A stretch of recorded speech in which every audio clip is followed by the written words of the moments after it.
Bismillahirrahmanirrahim. Assalamualaikum warahmatullahi wabarakatuh. Baik, di kesempatan kali ini saya akan membahas tema 4 tentang pemberdayaan masyarakat oleh saya sendiri, yaitu Muhammad Irfan Maulana. Dan sebelum itu, alangkah baiknya kita membaca doa terlebih dahulu. Berdoa dimulai.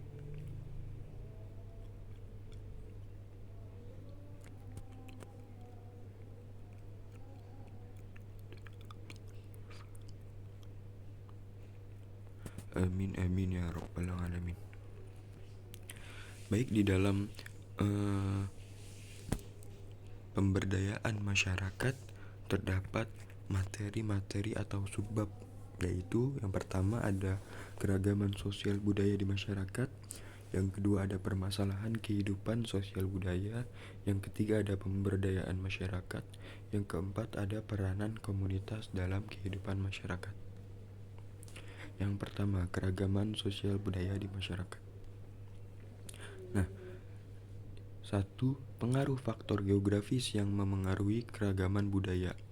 Nah, di sini ada pengaruh isolasi geografis terhadap keragaman budaya, ada pengaruh iklim terhadap keragaman budaya, ada pengaruh letak geografis terhadap keragaman budaya. Jadi, letak geografis juga sangat berpengaruh terhadap keragaman budaya ya. Misalnya di Papua itu di pelosok dengan kita bandingkan di kota. Nah, keragaman budayanya beda.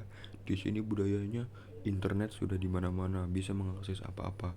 Nah, saudara-saudara kita yang di pelosok itu, yang di Papua itu budayanya itu tanpa internet. Gitu. Maksudnya ya udah, dia menjalani kehidupan tanpa internet dan tanpa segala macam yang ada di kota. Nah, yang kedua, jenis keragaman budaya. Nah, di sini ada keragaman berdasarkan agama, keragaman berdasarkan bahasa, keragaman berdasarkan ras dan etnik, keragaman berdasarkan budaya dan adat istiadat.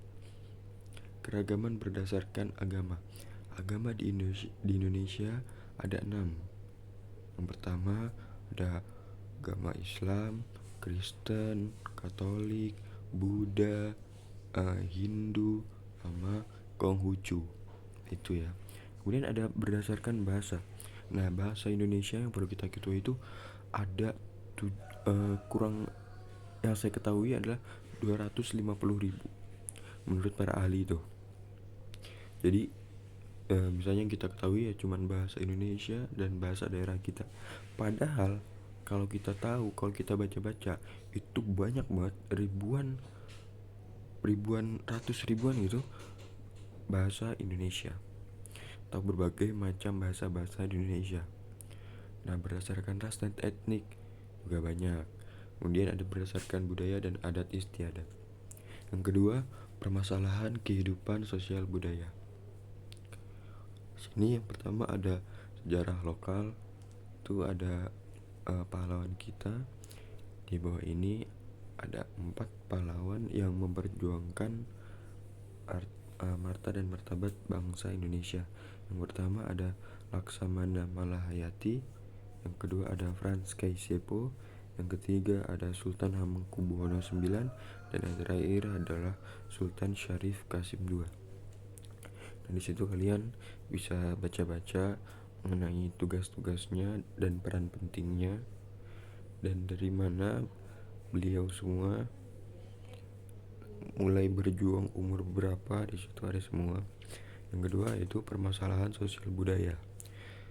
Pertama, eksploitasi pembangunan berlebihan, kesenjangan sosial dan kemiskinan, kesetaraan gender, penyalahgunaan narkoba, dan tawuran pelajar.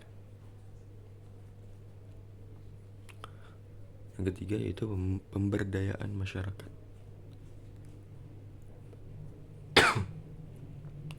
Nah, di pemberdayaan masyarakat ini ada 6 poin atau 6 materi. Yang pertama yaitu uang. Di sini membahas uang. Yang kedua pendapatan. Yang ketiga tabungan. Yang keempat investasi. Yang kelima literasi keuangan. Yang keenam pengelolaan keuangan keluarga.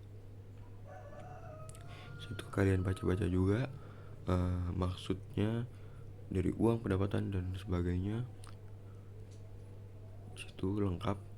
Nah, di subbab terakhir yaitu peranan komunitas dalam kehidupan masyarakat. Nah, orang dapat mudah membuat grup yang dapat saling berinteraksi.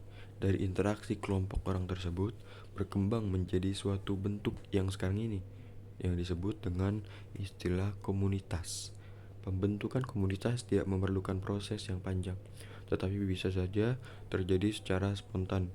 Nah, ketika sekelompok orang berkumpul, sepakat untuk membentuk kelompok dan bekerja sama dengan tujuan tertentu, maka terbentuklah komunitas tersebut. Yaitu komunitas juga dapat terbentuk dari kesamaan hobi.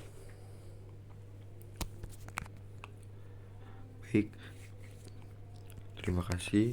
Itu saja yang dapat saya sampaikan. Kurang lebihnya mohon maaf. Assalamualaikum warahmatullahi wabarakatuh.